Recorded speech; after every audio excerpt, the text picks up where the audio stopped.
देश के कुर्सी पे अब तो ऐसा ठग है बैठा, उस देश के कुर्सी पे अब तो ऐसा ठग है बैठा, जो देश को ऐसे बेच रहा कि नाम पड़ा विक्रेता। वो चाय बेचते बेचते अब बन गया देश विक्रेता। आया देश विक्रेता, देखो आया देश विक्रेता, आया देश विक्रेता, देखो आया देश विक्रेता।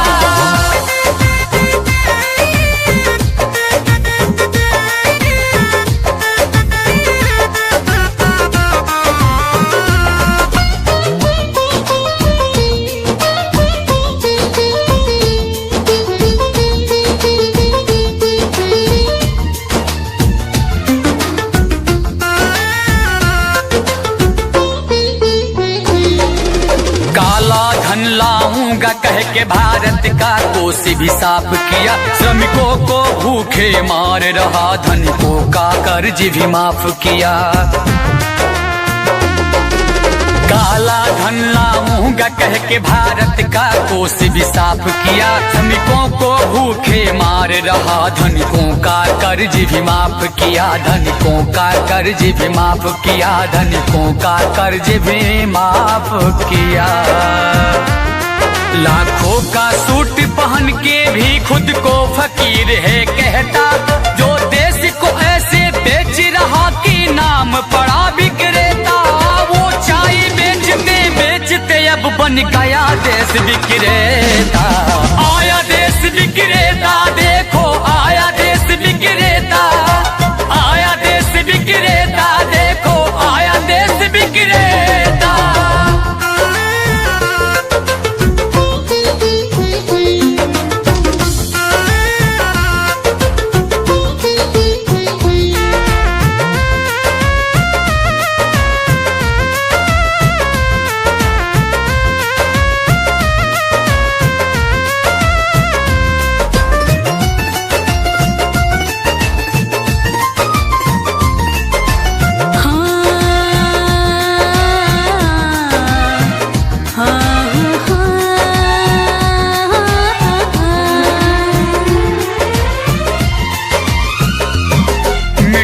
तो उसके जूते का कैसा है स्वाद बताती है, जब जब चुनाव हो तब उसको माँ की याद आती है। मीडिया तो उसके जूते का कैसा है स्वाद बताती है, जब जब चुनाव हो तब उसको माँ की याद आती है, माँ की याद आती है, माँ की याद आती है।